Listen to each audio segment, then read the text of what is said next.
ತಂಪಾದ ವೆದರ್ ಎದುರು ನೋಡ್ತಿದ್ದಂತಹ ಸಿಟಿ ಜನ ಸದ್ಯ ಮನೆಯಿಂದ ಹೊರಬರೋದಕ್ಕೂ ಕೂಡ ಯೋಚಿಸುವಂತಾಗಿದೆ. ಮಧ್ಯಾಹ್ನದ ರಣ ಬಿಸಿಲು ಬಿಡಿ ಜೊತೆಗೆ ಬೆಳಗಿನ 10 ಗಂಟೆ ಬಿಸಿಲು ಕೂಡ ತಡೆಯೋದಕ್ಕೂ ಕಷ್ಟವಾಗ್ತಾ ಇದೆ. ಜನರಿಗೆ ಹೀಟ್ ಸ್ಟ್ರೋಕ್ ಅಪಾಯ ಎದುರಾಗ್ತಾ ಇದೆ.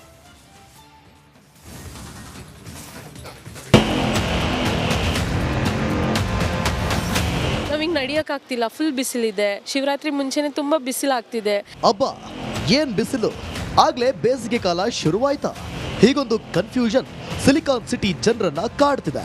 ಮಾರ್ಚ್ ತಿಂಗಳಲ್ಲಿ ಅಧಿಕೃತವಾಗಿ ಆರಂಭವಾಗಬೇಕಿದ್ದ ಬೇಸಿಗೆ ಫೆಬ್ರವರಿ ಮೊದಲ ವಾರಕ್ಕೆ ಕಾಲಿಟ್ಟಿದೆ. ಇದರಿಂದಾಗಿ ರಣ ಬಿಸಿಲಿಗೆ ಸಿಟಿ ಮಂದಿ ಹೈರಾಣಾಗ್ತಿದ್ದಾರೆ. ಬೆಂಗಳೂರಿಗೆ ಹೀಟ್ ಸ್ಟ್ರೋಕ್ ಕಂಟಕ, ರಣ ಬಿಸಿಲಿಗೆ ಕಂಗಾಲಾದ ಸಿಟಿ ಮಂದಿ.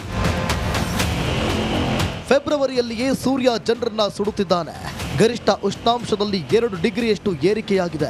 ಬೆಂಗಳೂರಿನಲ್ಲಿ ಕಳೆದೊಂದು ವಾರದಿಂದ ಗರಿಷ್ಠ ಉಷ್ಣಾಂಶ ಹೆಚ್ಚಾಗಿದ್ದು ಜನರಿಗೆ ಹೀಟ್ ಸ್ಟ್ರೋಕ್ ಆತಂಕ ಎದುರಾಗಿದೆ. ಹೆಚ್ಚಿನ ಬಿಸಿಲ ತಾಪದಿಂದ ಜನರ ಆರೋಗ್ಯದ ಮೇಲೆ ಅತೀವ ಪರಿಣಾಮ ಬೀರಿದೆ. ಏನಿದು ಹೀಟ್ ಸ್ಟ್ರೋಕ್? ಬಿರು ಬಿಸಿಲಿನಿಂದ ಜನರ ಆರೋಗ್ಯದಲ್ಲಿ ಏರುಪೇರು ಆಗ್ತಿದೆ.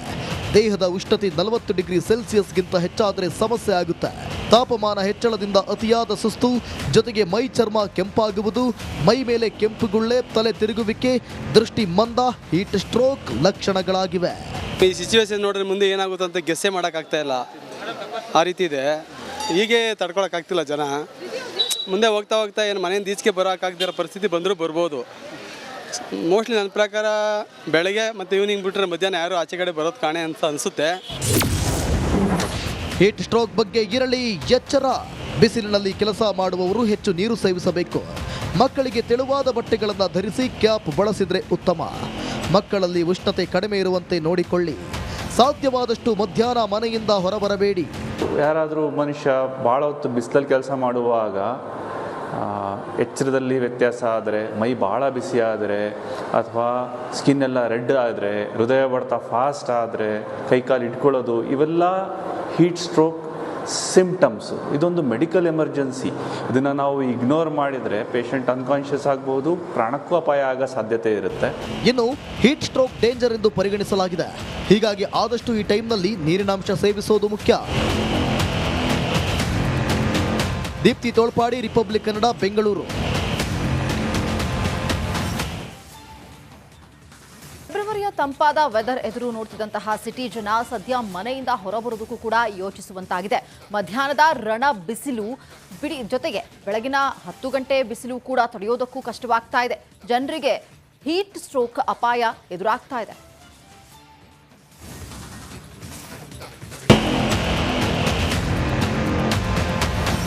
ನಾವಿಂಗ್ ನಡೆಯಕ್ಕಾಗ್ತಿಲ್ಲ, ಫುಲ್ ಬಿಸಿಲಿದೆ. ಶಿವರಾತ್ರಿ ಮುಂಚೆನೆ ತುಂಬಾ ಬಿಸಿಲಾಗ್ತಿದೆ.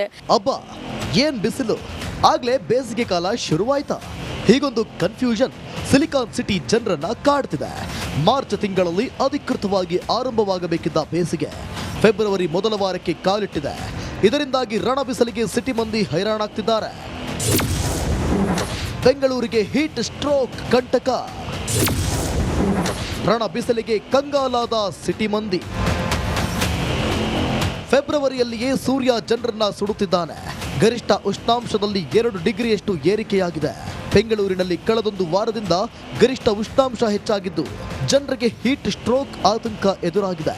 ಹೆಚ್ಚಿನ ಬಿಸಿಲ ತಾಪದಿಂದ ಜನರ ಆರೋಗ್ಯದ ಮೇಲೆ ಅತೀವ ಪರಿಣಾಮ ಬೀರಿದೆ. ಏನಿದು ಹೀಟ್ ಸ್ಟ್ರೋಕ್? ಬಿರು ಬಿಸಿಲಿನಿಂದ ಜನರ ಆರೋಗ್ಯದಲ್ಲಿ ಏರುಪೇರು ಆಗ್ತಿದೆ. ದೇಹದ ಉಷ್ಣತೆ 40 ಡಿಗ್ರಿ ಸೆಲ್ಸಿಯಸ್ಗಿಂತ ಹೆಚ್ಚಾದರೆ ಸಮಸ್ಯೆ ಆಗುತ್ತೆ. ತಾಪಮಾನ ಹೆಚ್ಚಳದಿಂದ ಅತಿಯಾದ ಸುಸ್ತು, ಜೊತೆಗೆ ಮೈ ಚರ್ಮ ಕೆಂಪಾಗುವುದು, ಮೈ ಮೇಲೆ ಕೆಂಪುಗುಳ್ಳೆ, ತಲೆ ತಿರುಗುವಿಕೆ, ದೃಷ್ಟಿ ಮಂದ ಹೀಟ್ ಸ್ಟ್ರೋಕ್ ಲಕ್ಷಣಗಳಾಗಿವೆ. ಈ ಸಿಚುವೇಶನ್ ನೋಡಿದ್ರೆ ಮುಂದೆ ಏನಾಗುತ್ತೆ ಅಂತ ಗೆಸ್ಸೇ ಮಾಡೋಕ್ಕಾಗ್ತಾ ಇಲ್ಲ. ಆ ರೀತಿ ಇದೆ. ಹೀಗೆ ತಡ್ಕೊಳಕ್ಕಾಗ್ತಿಲ್ಲ ಜನ. ಮುಂದೆ ಹೋಗ್ತಾ ಹೋಗ್ತಾ ಏನು ಮನೆಯಿಂದ ಈಚೆಗೆ ಬರೋಕ್ಕಾಗ್ದಿರೋ ಪರಿಸ್ಥಿತಿ ಬಂದರೂ ಬರ್ಬೋದು. ಮೋಸ್ಟ್ಲಿ ನನ್ನ ಪ್ರಕಾರ ಬೆಳಗ್ಗೆ ಮತ್ತು ಈವ್ನಿಂಗ್ ಬಿಟ್ಟರೆ ಮಧ್ಯಾಹ್ನ ಯಾರು ಆಚೆ ಕಡೆ ಬರೋದು ಕಾಣೆ ಅಂತ ಅನಿಸುತ್ತೆ. ಹೀಟ್ ಸ್ಟ್ರೋಕ್ ಬಗ್ಗೆ ಇರಲಿ ಎಚ್ಚರ. ಬಿಸಿಲಿನಲ್ಲಿ ಕೆಲಸ ಮಾಡುವವರು ಹೆಚ್ಚು ನೀರು ಸೇವಿಸಬೇಕು. ಮಕ್ಕಳಿಗೆ ತೆಳುವಾದ ಬಟ್ಟೆಗಳನ್ನು ಧರಿಸಿ ಕ್ಯಾಪ್ ಬಳಸಿದರೆ ಉತ್ತಮ. ಮಕ್ಕಳಲ್ಲಿ ಉಷ್ಣತೆ ಕಡಿಮೆ ಇರುವಂತೆ ನೋಡಿಕೊಳ್ಳಿ. ಸಾಧ್ಯವಾದಷ್ಟು ಮಧ್ಯಾಹ್ನ ಮನೆಯಿಂದ ಹೊರಬರಬೇಡಿ. ಯಾರಾದರೂ ಮನುಷ್ಯ ಭಾಳ ಹೊತ್ತು ಬಿಸಿಲಲ್ಲಿ ಕೆಲಸ ಮಾಡುವಾಗ ಎಚ್ಚರದಲ್ಲಿ ವ್ಯತ್ಯಾಸ ಆದರೆ, ಮೈ ಭಾಳ ಬಿಸಿ ಆದರೆ, ಅಥವಾ ಸ್ಕಿನ್ ಎಲ್ಲ ರೆಡ್ ಆದರೆ, ಹೃದಯ ಬಡ್ತ ಫಾಸ್ಟ್ ಆದರೆ, ಕೈಕಾಲು ಇಟ್ಕೊಳ್ಳೋದು, ಇವೆಲ್ಲ ಹೀಟ್ ಸ್ಟ್ರೋಕ್ ಸಿಂಪ್ಟಮ್ಸು. ಇದೊಂದು ಮೆಡಿಕಲ್ ಎಮರ್ಜೆನ್ಸಿ. ಇದನ್ನು ನಾವು ಇಗ್ನೋರ್ ಮಾಡಿದರೆ ಪೇಷಂಟ್ ಅನ್ಕಾನ್ಷಿಯಸ್ ಆಗ್ಬೋದು, ಪ್ರಾಣಕ್ಕೂ ಅಪಾಯ ಆಗೋ ಸಾಧ್ಯತೆ ಇರುತ್ತೆ. ಇನ್ನು ಹೀಟ್ ಸ್ಟ್ರೋಕ್ ಡೇಂಜರ್ ಎಂದು ಪರಿಗಣಿಸಲಾಗಿದೆ. ಹೀಗಾಗಿ ಆದಷ್ಟು ಈ ಟೈಮ್ನಲ್ಲಿ ನೀರಿನಾಂಶ ಸೇವಿಸೋದು ಮುಖ್ಯ. ದೀಪ್ತಿ ತೋಳ್ಪಾಡಿ, ರಿಪಬ್ಲಿಕ್ ಕನ್ನಡ, ಬೆಂಗಳೂರು. ಫೆಬ್ರವರಿಯ ತಂಪಾದ ವೆದರ್ ಎದುರು ನೋಡ್ತಿದ್ದಂತಹ ಸಿಟಿ ಜನ ಸದ್ಯ ಮನೆಯಿಂದ ಹೊರಬರೋದಕ್ಕೂ ಕೂಡ ಯೋಚಿಸುವಂತಾಗಿದೆ. ಮಧ್ಯಾಹ್ನದ ರಣ ಬಿಸಿಲು ಜೊತೆಗೆ ಬೆಳಗಿನ 10 ಗಂಟೆ ಬಿಸಿಲು ಕೂಡ ತಡೆಯೋದಕ್ಕೂ ಕಷ್ಟವಾಗ್ತಾ ಇದೆ. ಜನರಿಗೆ ಹೀಟ್ ಸ್ಟ್ರೋಕ್ ಅಪಾಯ ಎದುರಾಗ್ತಾ ಇದೆ.